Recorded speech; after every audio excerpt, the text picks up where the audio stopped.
Welcome to this week's edition of Outdoors Online, a weekly webcast produced by the North Dakota Game and Fish Department. I'm your host, Mike Anderson. My guest this week is Game and Fish Director Terry Steinwand. Today we're going to talk about something that happened 25 years ago, Terry, basically a natural phenomenon.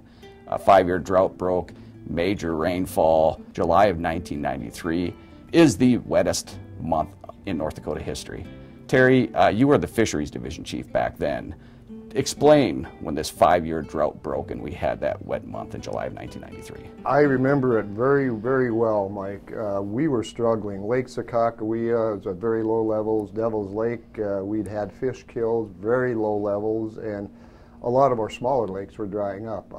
I absolutely remember when the heavens opened up that July.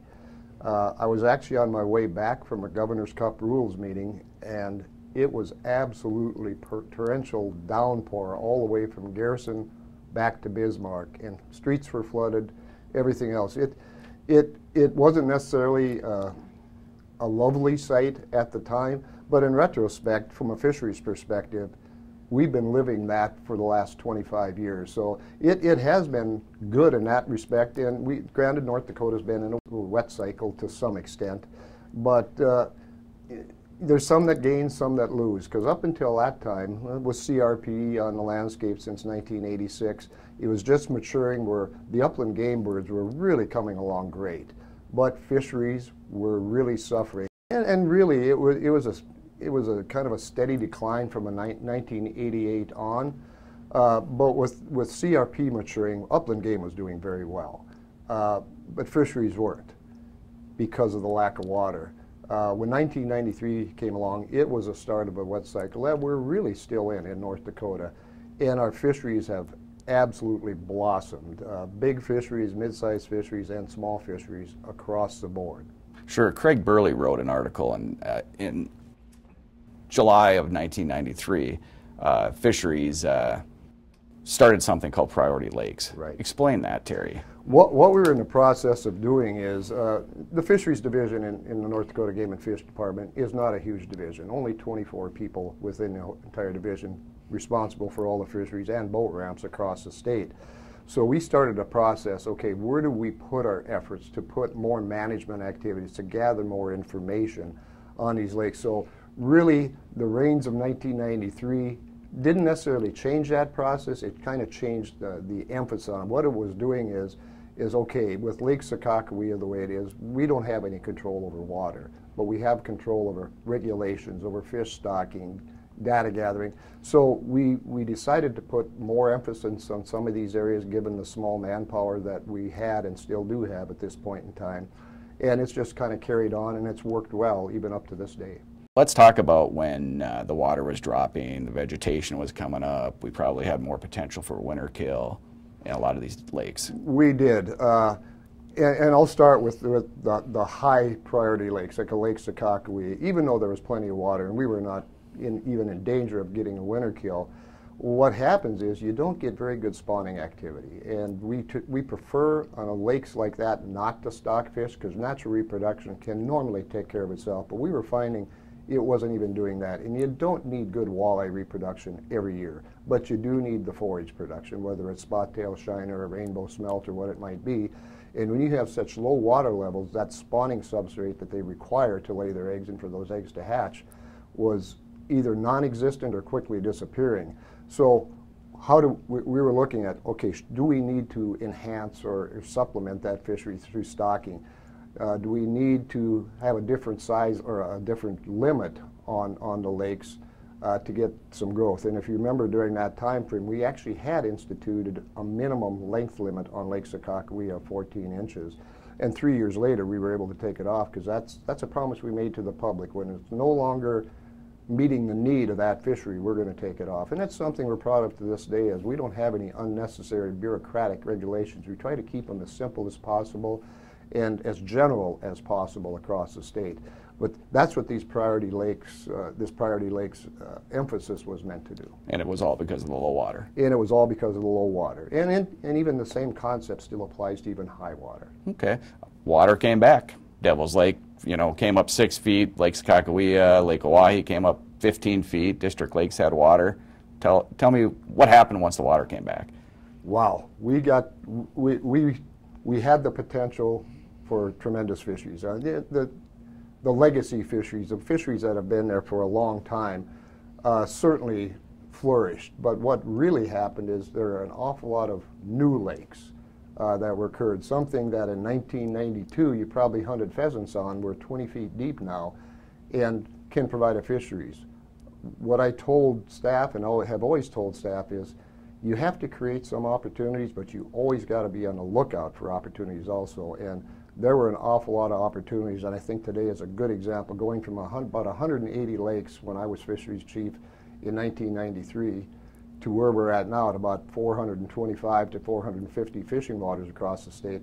That's looking for opportunities, not just where can we stock fish and they'll survive and provide a fisheries, but access to that fisheries. We do not stock waters where we don't have some form of guaranteed public access to that. Sure, and that flooded vegetation provided a lot of... Oh, tremendous. Well, the people that lived through that time probably realized the northern pike and perch populations just exploded, and that flooded vegetation is just tremendous and almost optimal spawning habitat for those species. And it showed what species really had the best opportunity at that time, and it was northern pike and perch. And basically, Terry, that's really when our lake started growing.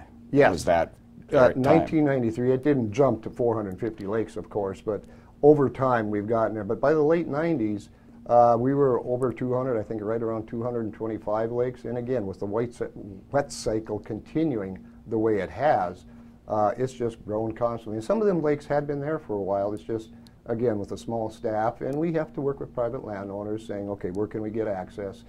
And I have to say private landowners, it benefits them also, but they've been tremendous to work with for the most part. Okay, let's move on to waterfall. It was really dry, obviously. A lot of wetlands are dry. How was waterfall back in those days? Same thing. I didn't mention waterfall earlier, but the aquatic obligate, or those that need water to really sustain themselves and flourish, fisheries and waterfall were the two areas where, as upland game and the upland species like white-tailed deer were going up and up and up, fisheries and waterfall were going down. And even though we had a drought last year, hopefully just a short-term drought, that we've seen it in the wetlands being decreased out there.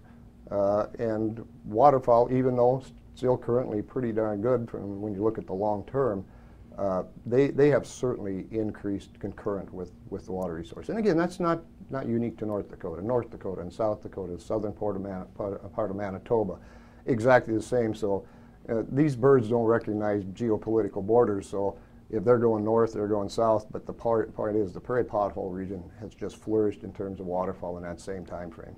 Here's an example of the water index in 1992 to 1993. In 1993 of July, during the brood survey, duck brood surveys, was up 261%, and it was 40% higher than the highest recorded on record in 1970. So it shows you that the water, we had water. Well, it's like we always say, if the good habitat is provided out there that they need to complete their life cycle, Mother Nature has a really, really nice way of getting them to respond, and they have, whether it's fisheries or waterfowl, they have absolutely responded. Let's talk about upland game birds, pheasants, sharp-tailed grouse, partridge. Water that summer was not necessarily good for those species. During the drought, as long as you have some moisture in bug production, they're going to do quite well, and they were doing very well up to that point. You know, along with, again, CRP maturing, more habitat, nesting, and cover on the landscape. 1993, with those heavy rains in July, I don't remember exactly what the harvest was that fall, but I think it was probably right around 200,000 to 300,000 birds, somewhere in there. So it pretty well shows that we can't balance everything out there, but we try to get as close as we can. If we would have got those rains in later summer, they probably would have done all right that particular year. But overall, even then, we'll won't say sacrifice, but we'll reduce that opportunity for 1 year for the long-term gain. Sure. How about big game?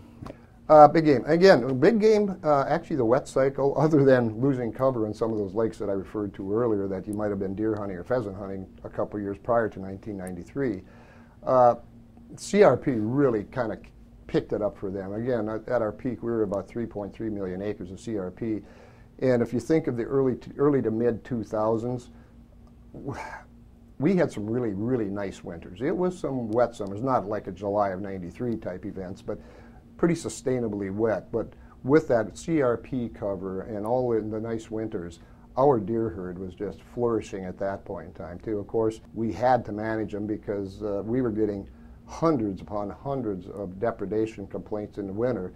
And we really, what we call got after them, increased our deer license numbers, trying to reduce that herd a little bit.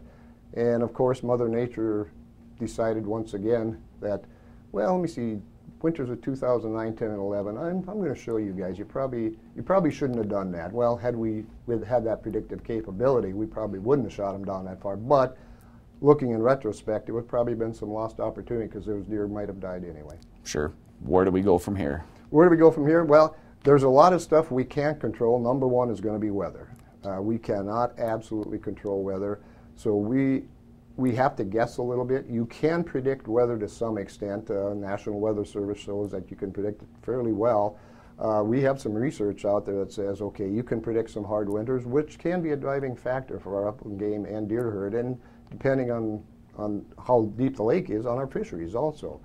So we just do the best we can moving around the winter, and again, always that habitat base. Keep those lakes relatively deep. Keep the cover on the landscape. Keep the winter cover out there. That's the best we can do on an unpredictable landscape like North Dakota. A lot of good information, Terry. Thank you. Thank you, Mike.